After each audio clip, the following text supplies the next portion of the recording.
तो आज हम यहाँ पे बात करने वाले हैं क्रिप्टो करेंसीज एंड असेसमेंट। यहाँ पे जो है आरबीआई ने मार्च 2022 मैं आपको बता दूँ, मार्च 2022 में, और आज तारीख है, मैं आपको बता दूँ, एक बुलेटिन जारी किया है।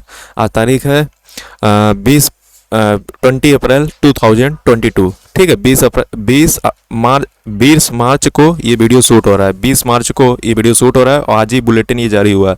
क्या इसमें जो है आरबीआई के द्वारा यहाँ पे जो गाइडलाइन नहीं, मतलब एक बुलेटिन जारी किया गया, मतलब जो इन्होंने रिसर्च के बेस पर ये कहा था कि क्रिप्टो करेंसी को बैन करना चाहिए। किस असेसमेंट पे क्या कहा था, क्या इनकी रिसर्चेस हैं, या फिर जो लोग हम लोग समझते थे कि इनकी कोई रिसर्च नहीं है या फिर कुछ भी नहीं है, ऐसे ही बस बोलते थे, इसके ऊपर सारा कुछ इन्होंने पूरी रिसर्च करके बताई है। वही मैं जो इन्होंने बुलेटिन जारी किया उसका मैं यहाँ पे एनालिसिस आपके सामने करने वाला हूँ।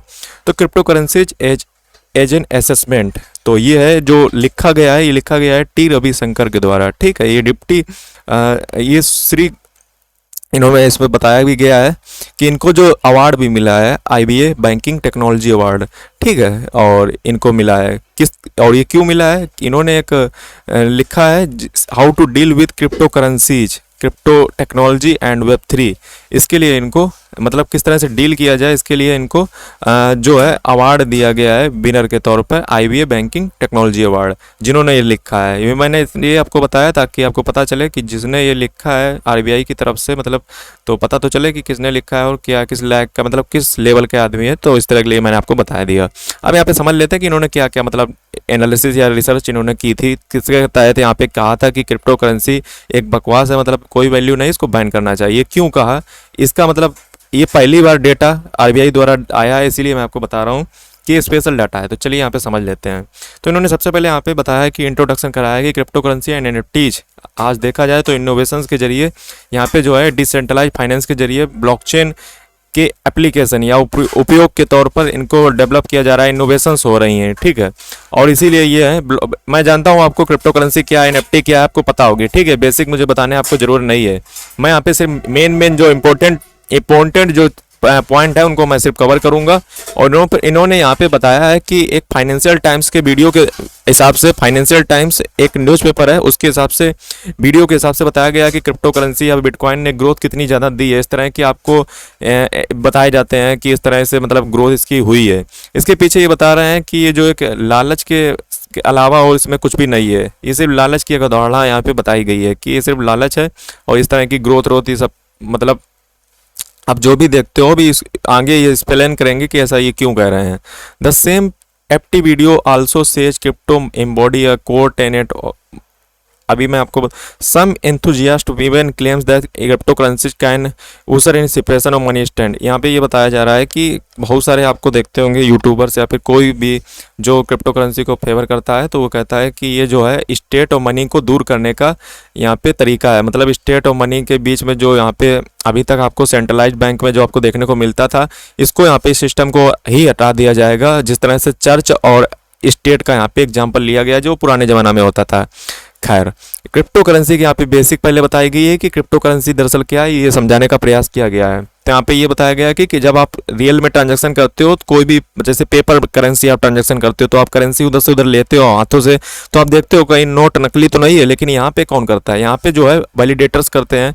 सारे जो नोट्स लगी होती हैं एक पूरे ब्लॉकचेन एक नेटवर्क में, वो सारी नोट्स जो है कंफर्म करती हैं कि वाकई में ये ट्रांजैक्शन वैलिडेट किया जाए या नहीं किया जाए। फिर उसको डिसीजन जो है कॉन्सेंसस प्रोटोकॉल के जरिए या फिर प्रूफ ऑफ वर्क के आधार पर या फिर 2.3 मतलब एक तरीके से मेजॉरिटी में लिया जाता है डिसीजन कि ये ट्रांजैक्शन हुआ है नहीं हुआ है। यदि नहीं हुआ होता तो मतलब यदि उसको वैलिडेट नहीं होता तो फिर उसको बाहर कर दिया जाता है। ठीक है, हालांकि उस पर हम डीप में नहीं जाने वाले हैं टेक्नोलॉजी में। और यहाँ पे ये भी बताया गया है कि ये बैंक जो है सर्टिफाइज करती है कि आपका जो नोट है या फिर ये सही है या नहीं है, आपने जो ट्रांजैक्शन किया वो सही है या नहीं है। यहाँ पे ये भी बताया गया है कि डबल स्पेंडिंग की प्रॉब्लम क्या होती है। डबल स्पेंडिंग की प्रॉब्लम ये होती है कि कोई इलेक्ट्रॉनिक मनी है, उसमें जो क्या है आसानी से, अभी तक जो आप देखते थे इस तरह के फाइनेंशियल सिस्टम में, तो इसमें से आसानी से एक कोड को दूसरे कोड पर रेप्लिकेट किया जा सकता है, यानी कि चेंज किया जा सकता है और उसको एक ही बार में एक ही मनी को 2 बार स्पेंड किया जा सकता है। इसको हम कहते हैं डबल स्पेंडिंग के प्रॉब्लम। जैसे कि मैं आपको यहाँ पे बता दूं डबल स्पेंडिंग की प्रॉब्लम किस तरह से हो सकती है। जैसे मान लीजिए कि बिटकॉइन में आप 51% का अटैक करके बिटकॉइन को अपने कब्जे में कर लो, तो आप उस बिटकॉइन को उस डायरेक्शन में ना मूव करके, जैसे मान लीजिए एक सिंपल सा एग्जांपल लीजिए, मैंने आपको पैसे पे किए और जैसे ही आप गए मैंने क्या किया, उस ट्रांजैक्शन को फिर अपने रिवर्स कर लिया, किसी दूसरे को भेज दिया या फिर अपने ही वॉलेट में किसी भेज लिया। इसको हम कहते हैं डबल स्पेंडिंग, यानी कि एक ही पैसा हमने आपको भी पे किया और मैंने धोखाधड़ी करके मतलब उसको फिर दूसरे वॉलेट में भेज दिया। इसको हम कहते हैं डबल स्पेंडिंग की प्रॉब्लम, जो कि एक सेंट्रलाइज एंटिटी में आसानी से हो जाती है और रेप्लिकेट किया जा सकता है कोड को इलेक्ट्रॉनिक मनी के केस में यदि देखा जाए। तो यहाँ पे ये भी बात से ये भी सहमत हो रहे हैं कि हाँ ये बात सही है कि बिटकॉइन या फिर क्रिप्टो करेंसी ने इस समस्या का समाधान निकाला है कहीं ना कहीं। यहाँ पे फिर इन्होंने बताया कि the first person to effectively solve this problem was one Satoshi Nakamoto. यहाँ पे ये भी बताया है कि ये जो प्रॉब्लम थी डबल स्पेंडिंग की, इसको कहीं ना कहीं संतोषी नाकामोटो ने यहाँ पे सॉल्व करने का प्रयास किया है। इन्होंने ये भी बताया है कि जो संतोषी नाकामोटो कौन था, तो यहाँ पे ये भी बताया गया कि एक राज्य कोषीय व्यक्ति, पर्सन, कॉर्पोरेट, एनी एंटिटी, मतलब कोई भी हो सकता है, इसका कोई डिटेल निश्चित नहीं है। फिर उन्होंने आगे यहाँ पे बताया है कि जो on a blockchain when a transaction occurs it show all computers on the network. यहाँ पे ये बताया गया कि ब्लॉकचेन पे जब कोई ट्रांजैक्शन होता है तो ये सारी नोट्स पे फैलता है, जो कि मैंने आपको बताया। उसके बाद फिर डिसीजन लिया जाता है, इसको वैलिडेट किया जाए सही ट्रांजैक्शन है या नहीं है। यहाँ पे ये बताया गया कि क्रिप्टो का मतलब, अभी देखिए इंट्रोडक्शन चल रही है अभी, ठीक है, अभी आगे सारा कुछ यहाँ पे क्लियर होगा। तो द प्रीफिक्स क्रिप्टो, देखिए क्रिप्टो करेंसी में आपको एक वर्ड मिलता होगा आगे क्रिप्टो के, जिसका यहाँ पे मतलब भी बताया गया कि क्रिप्टो का मतलब है क्रिप्टोग्राफी को यूज करके इसको जनरेट किया गया है। फिर यहाँ पे आ गए हैं ये क्रिप्टो करेंसी के कुछ कैरेक्टरिस्टिक्स को डिफाइन करने के लिए क्या है, चलिए पढ़ लेते हैं। That crypto currencies are decentralised system where the transactions are authenticated by participants themselves by consensus, they are designed to bypass the financial। तो यहाँ पे देखिए ये बताया गया है कि क्रिप्टो करेंसी जो है वो डिसेंट्रलाइज सिस्टम के आधार पर ट्रांजैक्शन करती है और यहाँ पे जो है ऑथेंटिकेट जो है, जो यहाँ पे नोड कनेक्ट होती है एक सिस्टम में, उनके द्वारा ऑथेंटिकेट किया जाता है किसी ट्रांजैक्शन को बाय ए कंसेंसस, फिर वो चाहे प्रूफ ऑफ वर्क हो या प्रूफ ऑफ स्टेक हो। They are design to bypass the financial, ये जो है डिजाइन की गई है फाइनेंशियल गवर्नमेंट सिस्टम को बदलने के लिए। फाइनेंशियल गवर्नमेंट सिस्टम में क्या होता था कि कोई भी ट्रांजैक्शन आसानी से कोई भी गवर्नमेंट के जो फाइनेंशियल सिस्टम में क्या होता था कि उसको ट्रांजैक्शन को ट्रेस किया जा सकता था और उसमें कोई मतलब उसको जमाई मतलब जैसे आप मान लीजिए कि जैसे कहा जाता कि पैसा उसका फ्रीज कर दिया गया, तो उसका मतलब फ्रोजन, उसको गवर्नमेंट फ्रोज कर सकती थी। लेकिन इस केस में ऐसा नहीं है, यहाँ पे कोई भी गवर्नमेंट का कोई कंट्रोल नहीं होता, दे आर एनोनिमस। यहाँ पे ये भी बताया गया है कि ट्रांजैक्शन वेरीफाइड तो होते हैं, ट्रांजैक्शन किए तो जाते हैं, लेकिन वो पता नहीं रहता है कि कौन काउंटर पार्टीज जो है ट्रांजैक्शन उधर से उधर कर रही है, जिससे हमें पता नहीं रहता है। बस एक हैश होता है, बस उसी से पता चलता है कि इन्होंने ट्रांजैक्शन किया, बल्कि वहाँ पे कोई एकदम डिटेल में उसकी नहीं मिलती है जानकारी। दे आर बॉर्डरलेस, यहाँ पे ये भी बताया गया कि क्रिप्टो करेंसी में ट्रांजैक्शन आप करते हो तो उसका कोई बॉर्डर नहीं होता है, कोई एक देश या फिर कुछ नहीं होता है, दुनिया एक छोर से आप दुनिया के किसी भी छोर में ट्रांजैक्शन कर सकते हो, बॉर्डरलेस है। While bitcoin started more than a decade back in, यहाँ पे ये भी बताया गया है कि 5 साल पहले 2008 में बिटकॉइन जो है बना था, तब इसकी मार्केट जो यहाँ पे डेटा भी शो किया गया है, यानी कि काफी अच्छी रिसर्च है। $20 बिलियन इसकी मार्केट कैपिटलाइजेशन थी क्रिप्टो करेंसी की 2017 में, $20 बिलियन।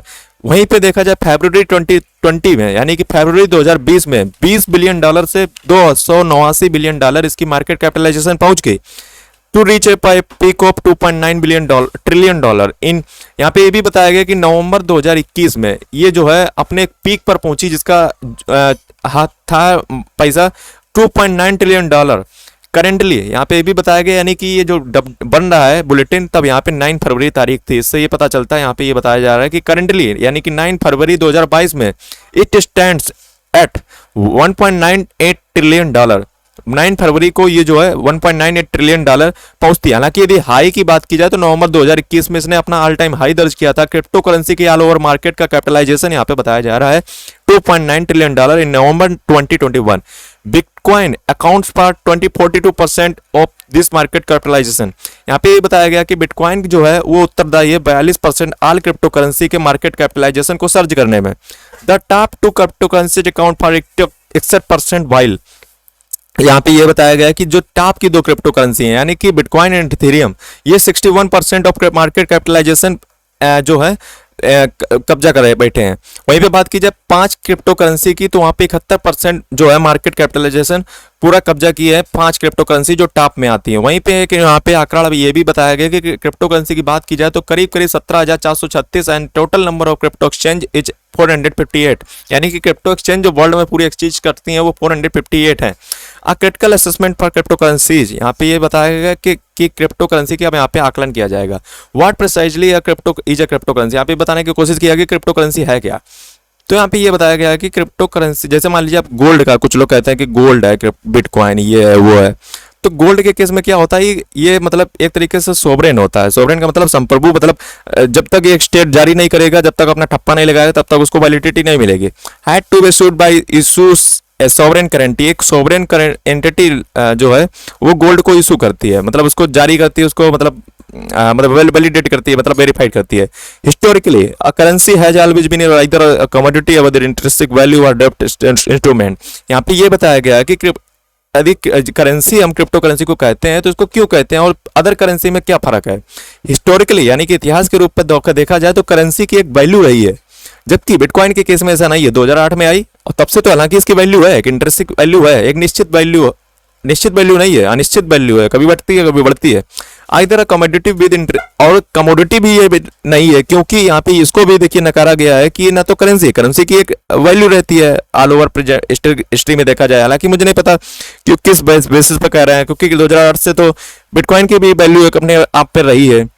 तो इन्होंने हालांकि यही कहा है कि करेंसी की देखा जाए तो एक या फिर एक कमोडिटी की एक इंट्रिंसिक वैल्यू रहती है और उसको एक डेप्ट के इंस्ट्रूमेंट के रूप में जो है इस्तेमाल किया जा सकता है, यानी कि कर्ज विधि दिया जा सकता है। Crypto currency do not conform to, चलिए यहाँ पे मेन चीज़ मैं आपको बता देता हूँ। करेंसी नीड ट्रस्ट, यहाँ पे ये बताया गया कि करेंसी को जो है, करेंसी कोई भी करेंसी उसको ट्रस्ट की आवश्यकता होती है, जो कि ब्लॉकचेन जो क्रिप्टो करेंसी में बात की जाए तो क्रिप्टो करेंसी ट्रस्ट नहीं है, जबकि उसमें जो टेक्नोलॉजी यूज की गई है वो यहाँ पे बताने की कोशिश की गई कि जो ब्लॉकचेन टेक्नोलॉजी है वो ट्रस्ट है, ना कि क्रिप्टो करेंसी ट्रस्ट है। ये चीज़ मैंने आपको ब्लॉकचेन का जो फंडामेंटल है मैं आपको यहीं पे रेफर कर दूं कि हमारा एक दूसरा यूट्यूब चैनल है जिसका नाम है इनोवेट इंडिया, उस पर आपको ब्लॉकचेन कोर्स पूरा मिल जाएगा। वहाँ पे आप समझ सकते हैं कि क्रिप्टो करेंसी वाकई में होती क्या, ब्लॉकचेन क्या होती है, पूरा मैकेनिज्म यदि आपको फंडामेंटल एडवांस लेवल तक जानना है तो हमारा दूसरा चैनल प्रेफर कर सकते हैं जिसका नाम है इनोवेट इंडिया। यूट्यूब पर जाइए, सर्च कीजिए और प्लेलिस्ट में आपको मिल जाएंगे 24 वीडियो है fundamental to advance level blockchain course, आपको मिल जाएगा free of cost. Provides the trust for crypto currencies, मतलब यहाँ पे टेक्नोलॉजी जो क्रिप्टो करेंसी के यूज हुई है वो है ब्लॉकचेन। क्रिप्टो करेंसी फ्यूचर नहीं है, ये बात मैं भी आपसे कहता हूँ, लेकिन जो उसके पीछे टेक्नोलॉजी जो है ब्लॉकचेन वो एक फ्यूचरिस्टिक टेक्नोलॉजी है, मैं आपको बता दूं। अपने यहाँ पे देखिए क्रिप्टो करेंसी को देखिए आरबीआई जो है क्रिप्टो करेंसी के अगेंस्ट है, ना कि ब्लॉकचेन टेक्नोलॉजी के अगेंस्ट है, ये चीज समझते रहिएगा। Some countries tend to treat crypto currency जो फाइनेंशियल एसेट, यहाँ पे ये कहा गया है कि कुछ देश हैं जो यहाँ पे फाइनेंशियल एसेट के तौर पर इसको ले रहे हैं। तो कमोडिटी जो होती हैं वो टेंजिबल होती हैं, एक मूर्त मतलब रूप होता है। मैं आपको ऐसे बताऊं कि कमोडिटी जो होती हैं उनका एक रूप होता है, मतलब अब इसमें क्या है, ये क्यों नहीं है, ये अमूर्त है। इसका मतलब ये है कि बिटकॉइन जो है कभी आधा हो जाता है, मतलब आप देखते होंगे यदि आप रिलेट कर पाते हो तो कभी आधा प्राइस हो जाता है, कभी एकदम पूरा हो जाता है, कभी 20 गुना हो जाए, कभी 30 गुना हो जाए, लेकिन कभी कोई उतना ही गुना आपको डाउन भी कर देता है। तो ये चीज है कि एक मतलब यहाँ पे ये बताने की कोशिश की कि कमोडिटीज जो है उनमें कमोडिटीज को यहाँ पे बिटकॉइन नहीं है या फिर क्रिप्टो करेंसी नहीं है, इसको नकारते हुए यहाँ पे दो बातें कही गई। कमोडिटीज जो होती हैं वो टेंजिबल होती हैं, यानी कि एक मूर्त होती हैं, यानी कि उसकी एक वैल्यू होती है, मतलब ज्यादा स्पेकुलेशन नहीं होता है। वहीं पे बात की जाए दूसरी चीज कमोडिटी में जो होती है वो होती है उपयोगिता, यूटिलिटी। आप कहोगे बिटकॉइन की यूटिलिटी है, तो यूटिलिटी है नहीं, उसको बनाया गया है, यदि आप डीप पे सोचोगे, ठीक है। तो ये जो एंथुजियास्ट हैं आपको कई सारे मिल जाते होंगे कि ये चीजें वो चीजें, तो मैं आपको वही बता रहा हूँ कि यूटिलिटी है नहीं, यूटिलिटी बनाई गई है, ठीक है। यहाँ पे एक चीज और बताई गई है कि जो लोग कहते हैं कि बिटकॉइन को माइन किया जाता है तब उससे बनती है। यहाँ पे ये बताया गया कि जैसे जो लोग कहते हैं कि गोल्ड है बिटकॉइन, तो बिटकॉइन को गोल्ड है, काहे गोल्ड है, gold is mine does not make it money. यहाँ पे ये बताया गया कि गोल्ड जो है, गोल्ड से गोल्ड कभी नहीं बनाया जाता है। गोल्ड मतलब जो लोग कहते हैं कि गोल्ड है, तो गोल्ड और बिटकॉइन में एक फर्क है कि गोल्ड जो है वो माइन किया जाता है, ना कि गोल्ड से आपने गोल्ड कभी बनाया है, आप ऐसे सोचिएगा। जबकि बिटकॉइन के केस में क्या है, बिटकॉइन से बिटकॉइन बनता है माइन के जरिए, नोट्स के जरिए, वैलिडेशन के जरिए। तो यहाँ पे एक फर्क ये जो है आपको समझना चाहिए, ठीक है। तो ये काफी अच्छी एकदम रिसर्च है, तो वही मैं आपको बता रहा हूँ। नेक्स्ट की बात करें, nor physical asset the proponents have improvised to call them as digital asset. यहाँ पे ये भी बताया गया कि जो समर्थक हैं वो इसको डिजिटल एसेट कहते हैं। Hope that someone else would buy, यहाँ पे देखिए डिजिटल एसेट का भी यहाँ पे बताया गया है कि डिजिटल एसेट भी ये नहीं है। डिजिटल एसेट उसको कहते हैं जो किसी यूज के आए, जैसे उदाहरण लीजिए यहाँ पे कार आ रही, सॉफ्टवेयर आ रहे, कोर बैंकिंग सिस्टम, मतलब किसी में यूज हो, या स्मार्टफोन, इस तरह से यहाँ पे बताया गया है, लेकिन इसका कोई यूज ही नहीं है। होप दैट समवन एल्स, जब यूज नहीं है तो उसका भविष्य में क्या होगा, ये यहाँ पे बताने की कोशिश की जा रही है। हालांकि अभी इसका आगे आपको पढ़ने को मिलेगा, जब तक आप इस वीडियो को पूरा नहीं देखोगे तब तक आपको यूज कुछ नहीं समझ आएगा, तो अभी पूरा वीडियो देखिएगा। Hope that someone else would buy it, यहाँ पे देखिए इस बिटकॉइन या क्रिप्टो करेंसीज को किस बेसिस पे बाय किया जाता है, इसको इस बेसिस पे बाय किया जाता है, खरीदा जाता है कि भविष्य में बढ़ेंगी और हम हायर प्राइस पे इसको बेचेंगे। सिर्फ यही इसके पीछे एक कॉन्सेप्ट रहता है, ना कि कोई इन्वेस्टमेंट का तरीका। ठीक है, कि प्राइस भविष्य में बढ़ेगा तो हम इसको जो है बेचेंगे, ये सिर्फ एक कॉन्सेप्ट रहता है लोगों का इसके पीछे, ये यहाँ पे बताने की कोशिश की गई है। As a store of value crypto currency like bitcoin have given impressive return so far 17th century, यहाँ पे ये बताया गया कि बिटकॉइन ने एक बहुत अच्छी ग्रोथ दी है, ये मैं मानता हूँ। वहीं पे बताया गया है कि 17th सेंचुरी में नीदरलैंड में एक क्राइसिस आया था इसी तरह का, फिर उन्होंने एक पोंजी स्कीम का डिस्कस किया है कि 1920 में एक पोंजी स्कीम आई थी, वो तो इससे बढ़िया थी बिटकॉइन से, यहाँ पे ये भी बताने की कोशिश की गई है। अब यहाँ पे समझ लेते हैं व्हाट यूजफुल सोशल और economic roles does a crypto currency play, सामाजिक और आर्थिक क्या महत्वपूर्ण भूमिका है जो क्रिप्टो करेंसी प्ले करती है। चलिए, इक्विटी या share business, equity share enables business to mobilise risk capital, equity या शेयर जो होते हैं वो बिजनेस को में जो है रिस्क कैपिटल को मैनेज करने के लिए प्रयोग होता है। बॉन्ड की बात की जाए तो गवर्नमेंट या कंपनी के बीच एक कंपनी मतलब उधार लेने के लिए, कर्ज लेने के लिए प्रयोग किए जाते हैं। म्यूचुअल फंड जो है वो आपको पोर्टफोलियो को डाइवर्सिफाई करने के लिए प्रयोग किए जाते हैं। वहीं पे बिटकॉइन की बात की जाए या फिर क्रिप्टो करेंसी की बात की जाए तो वो भी बताया जाता है। अभी आगे बिजनेसेस यूजिंग बिटकॉइन, यहाँ पे ये बताया गया कि जो बिजनेसेस आप देखते होंगे कि बिटकॉइन को एज ए लीगल मतलब हम एक्सेप्ट करेंगे बिजनेसेस में, लेकिन उसका कोई डेटा अवेलेबल नहीं है, मतलब कोई ट्रस्टी वर्दी डेटा अवेलेबल नहीं है बिजनेस का कि बिटकॉइन हमें एक्सेप्ट कर रहे हैं। वही यहाँ पे आरबीआई ने यहाँ पे कहा है। Are crypto currency useful as store of value, यहाँ पे ये बताया गया कि crypto currency store of value के तौर पर, स्टोर ऑफ वैल्यू आप सोचते हो देखते होगे कई लोग कहते हैं स्टोर ऑफ वैल्यू, तो क्या यूजफुल है crypto currency as a store of value? Think of stain in a store of value, they are either currencies are financial assets or commodities which are tangible and have interesting value. यहाँ पे ये बताने की कोशिश की गई है कि जैसे यहाँ पे इन्होंने कहा है कि think of any store of value, मतलब एक स्टोर ऑफ वैल्यू के सोचते हैं कि ये आइदर करेंसीज हैं। यहाँ पे पहले भी इसको नकारा जा चुका है कि करेंसी भी नहीं है, जैसे कुछ महत्वपूर्ण तथ्य पीछे दिए गए थे, मैंने आपको डिस्कस किए थे।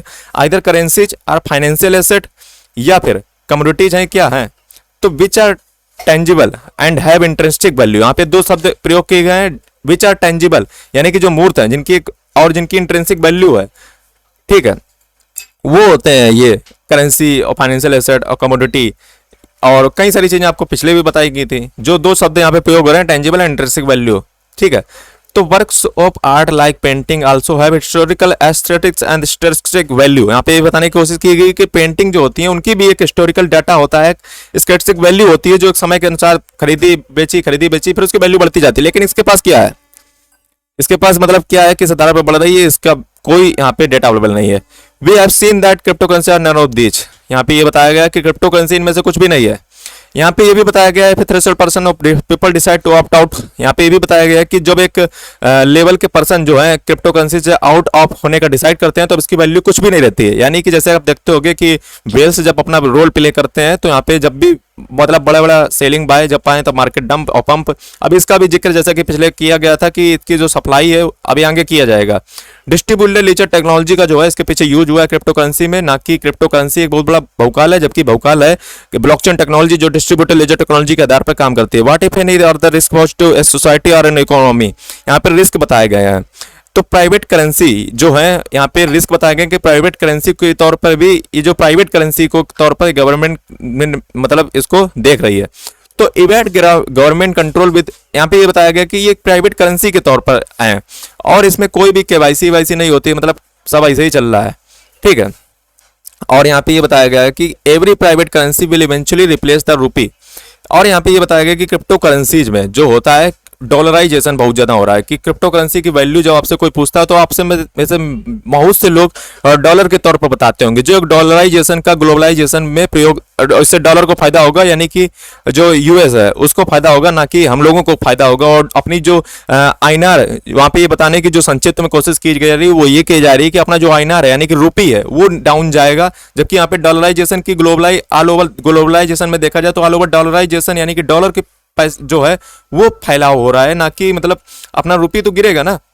तो every private crypto currency will eventually replace the rupee to some extent, ठीक है। तो प्राइवेट करेंसी जो है वो रुपी को मतलब रिप्लेस कर देंगे, रुपी गायब हो जाएगा धीरे से।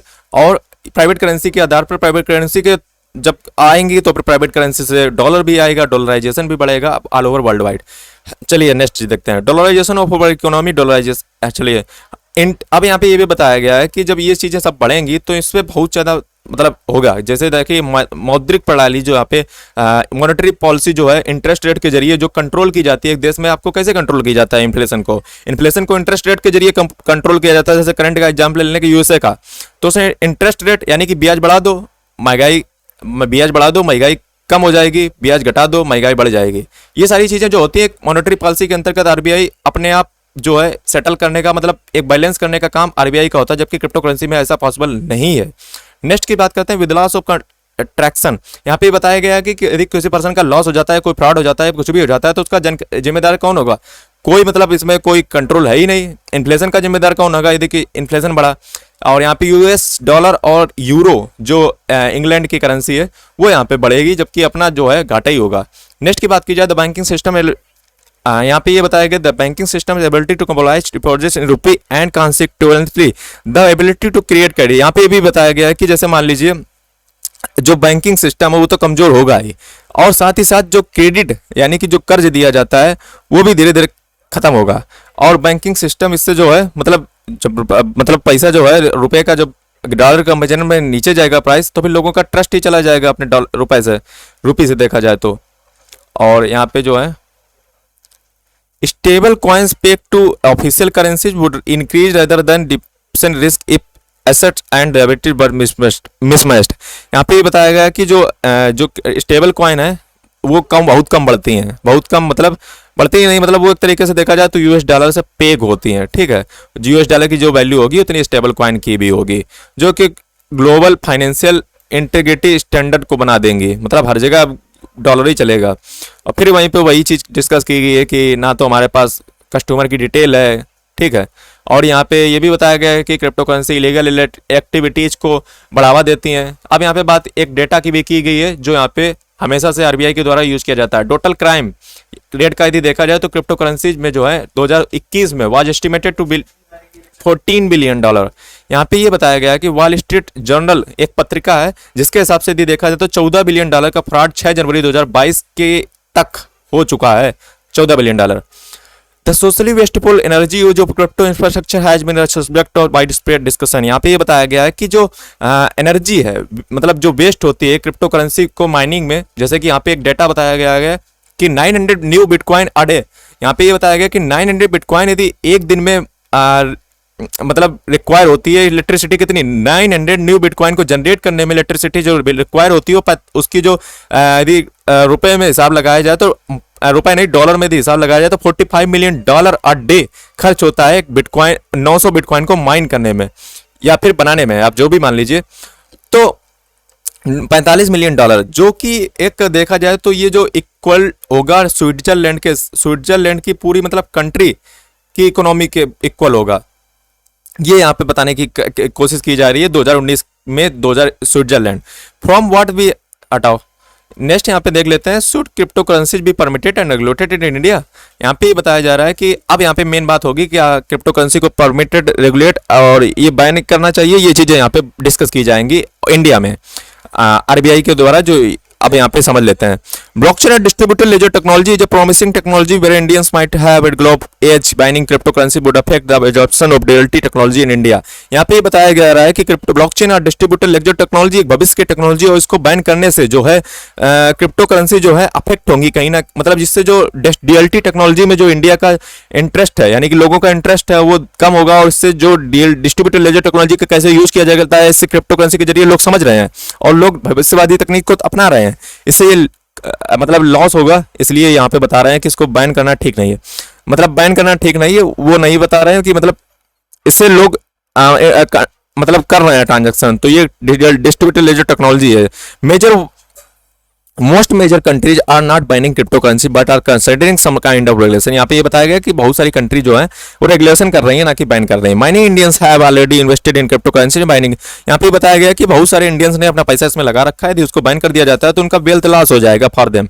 बाइनिंग in any case is likely to be effective because its very nature crypto currency can be acquired at traded in anonymous manner. यहाँ पे बताया गया कि बाइनिंग क्रिप्टो करेंसी करने से कोई फायदा नहीं होगा, क्योंकि लोग चुपचाप ट्रेडिंग करते रहेंगे। और ये चीजें आप जानते हो कि क्रिप्टो करेंसी को बैन करने का कोई समस्या का समाधान नहीं है, लोग चुपचाप इसको करेंगे और इस तरह से एक इलीगल एक्टिविटी बढ़ेंगी। क्रिप्टो करेंसी आज typically native to a blockchain. यहाँ पे देखिए चीजों को लोग समझते हैं, इसलिए यहाँ पे जो है बहुत ही डिटेल में यहाँ पे समझाया गया है कि क्रिप्टो करेंसी दरअसल होती क्या है। Crypto currency are typically native to a blockchain. यहाँ पे ये बताने की कोशिश की क्रिप्टो करेंसी जो होती है एक ब्लॉकचेन होती है। एक ब्लॉकचेन का एक स्पेसिफिक प्रोटोकॉल होता है, उसी प्रोटोकॉल को मैंने आपको सारा कुछ पढ़ा रखा है ब्लॉकचेन को जो कोर्स है उसमें, कि मतलब क्या है इसका बात का। इसका मतलब ये है, जैसे मान लीजिए आपका सैंड बॉक्स, आप एग्जांपल ले लीजिए, एक मेटावर्स का कॉइन है सैंड, बात की जाए। और सैंड बॉक्स क्या है? सैंड बॉक्स एक प्लेटफॉर्म है जहाँ पे आप एनएफटी और बहुत सारी डिजिटल एसेट आप बेच सकते हो, लेकिन वहाँ पे जो सैंड बॉक्स का एक मतलब एक जो दुनिया है उसमें जो चलेगी करेंसी, एक प्राइवेट करेंसी जो चलेगी वो सैंड चलेगी।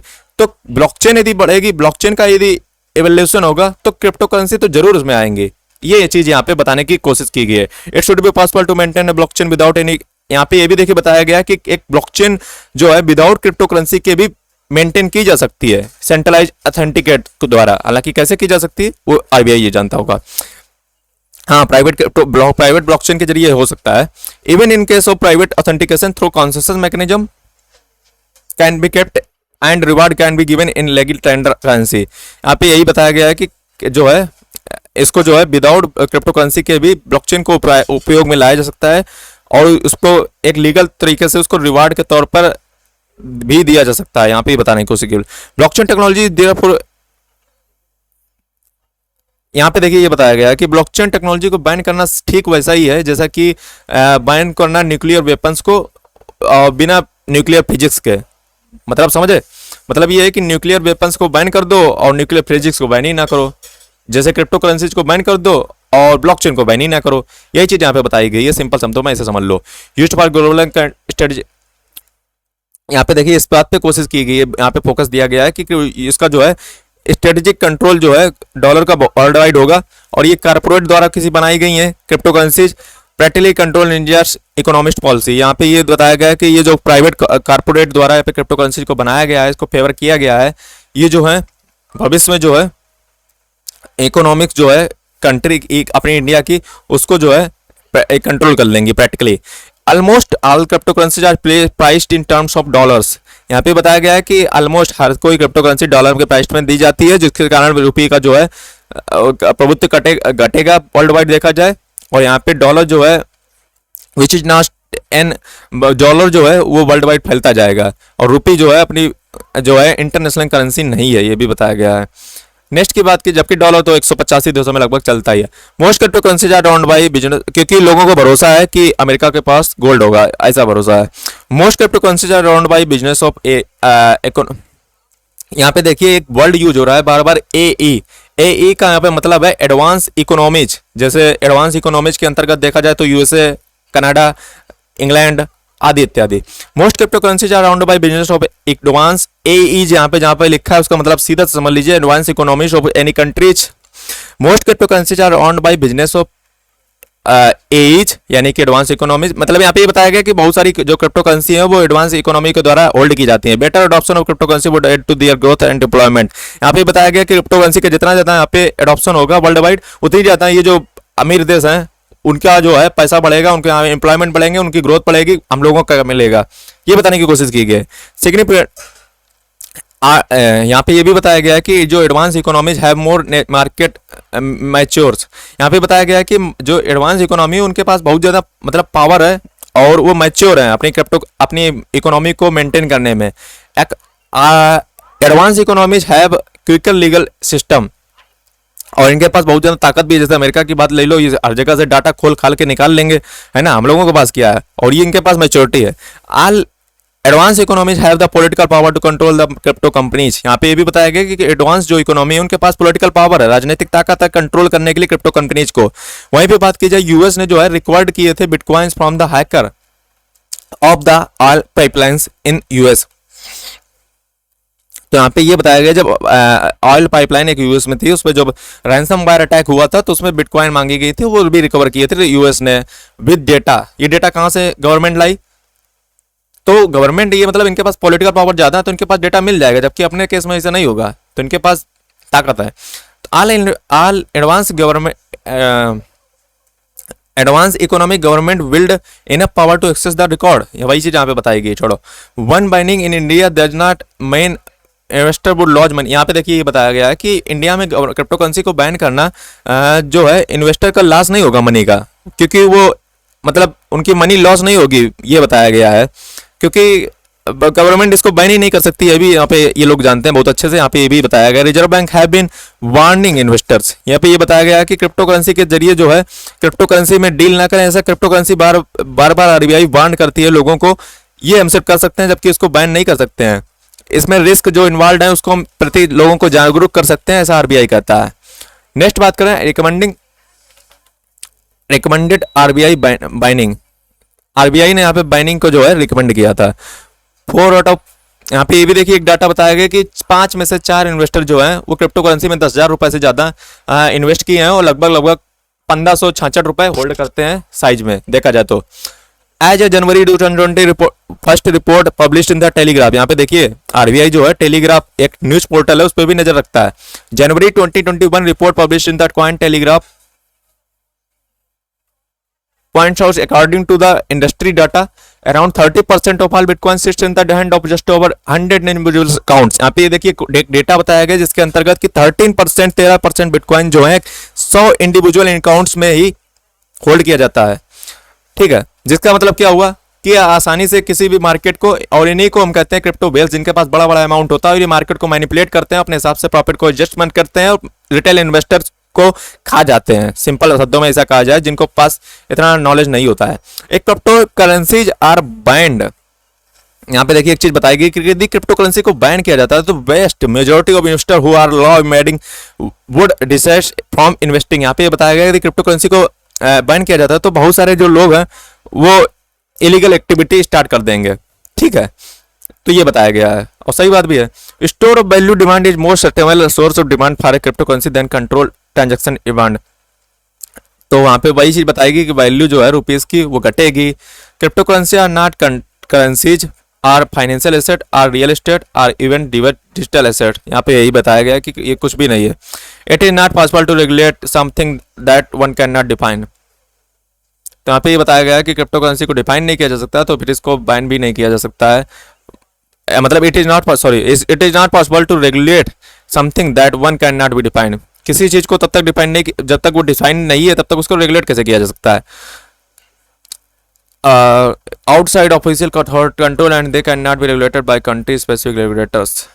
हटाओ तो अच्छा, यहाँ पे नेक्स्ट चीज और हम देख लेते हैं। Institute of bank of for international settlement, ये कोई बैंक है। Institute of the bank for international settlements BIS identifies difficulties regulating cryptos. इन्होंने जो है इस बैंक ने आइडेंटिफाई किया है कि क्या ऐसी प्रॉब्लम आती हैं जो एक क्रिप्टो करेंसी को रेगुलेट करने में प्रॉब्लम आती हैं। सच एज द ऐसे ही crypto international nature of the crypto transaction, वो ये है कि जो इसका नेचर है क्रिप्टो करेंसी का जो ट्रांजैक्शन का, वो इंटरनेशनली है। Absence of technological solution to issuing FATF से ट्रैवल रूल। यहाँ पे देखिए एक चीज ये भी बताएगी, एफएटीएफ क्या होता है, फाइनेंशियल एक्शन टास्क फोर्स, जिसका मतलब ये होता है कि इस पर ट्रैवल रूल भी नहीं लग सकता है एफटीएफ का। हालांकि मैं आपको बता दूं थोड़े दिन पहले G20 नेशंस के द्वारा जब बैठक हुई थी तो उसमें डिसीजन लिया गया था कि ट्रैवल रूल लगाया जाए क्रिप्टो करेंसी की ट्रांजैक्शन पर, जो कि यहाँ पे नहीं लग सकता है, क्योंकि यहाँ पे जो ट्रांजैक्शन करते हैं प्राइवेट वॉलेट के द्वारा होता है, जिसका कोई रिकॉर्ड केवाईसी डाटा यहाँ पे अवेलेबल नहीं होता है। ये यहाँ पे बताने की कोशिश की गई। द प्रॉब्लम अनहस्टेड वॉलेट्स, देखिए वही बताएगी जो मैंने आपको बता चुका हूँ। कंक्लूजन, अब यहाँ पे निष्कर्ष निकला है, तो निष्कर्ष में इन्होंने कोई खास नहीं दिया है। इन्होंने यही कहा है कि इसीलिए हम यहाँ पे इतनी बकवास के बाद सजेस्ट करते हैं कि क्रिप्टो करेंसी को बैन कर देना चाहिए। फाइनली जो है मेन वर्ड ये है आरबीआई के लास्ट में निष्कर्ष पे कहा गया है। ठीक है, यहाँ पे इन्होंने आप सलाह दी है, मतलब इतनी बकवास करने के बाद, कि जो है क्रिप्टो करेंसी को बैन कर देना चाहिए। ये ओपन एडवाइस है टू गवर्नमेंट ऑफ इंडिया। ठीक है, वहीं पे इन्होंने यहाँ पे एक चीज़ और बताई है कि न्यूयॉर्क टाइम्स में, हालांकि हटाओ क्या मतलब, तो यहाँ पे जो है लास्ट में जो है आरबीआई ने इतनी सारी चीज़ें अपनी रिसर्च के आधार पर डिस्कस की। उसके बाद यहाँ पे इन्होंने गवर्नमेंट इंडिया को सजेस्ट भी किया है कि यहाँ पे जो है चॉइस दी है कि इसको बैन कर देना चाहिए। इतनी सारी चीज़ें इसमें हैं। ठीक है, तो ये सारी चीज़ें इन्होंने डिस्कस की। हालांकि तो कई सारे इन्होंने पॉइंट अपने दिए और मैंने आपको डिटेल में सारा पेपर जो इन्होंने मतलब बुलेटिन जारी किया, डिटेल में मैंने आपको बताया। ठीक है, जो मेन पॉइंट थे वही मैंने आपको बताया, और इस पे पॉइंट ऑफ व्यू मैं नहीं रखूँगा, आप अपने खुद से रिसर्च कीजिएगा। ठीक है, मेरा काम था इसको बस आपको डिटेल में बताना, क्योंकि आपके लिए इतना बड़ा पढ़ना और समझना इम्पॉसिबल लगभग था।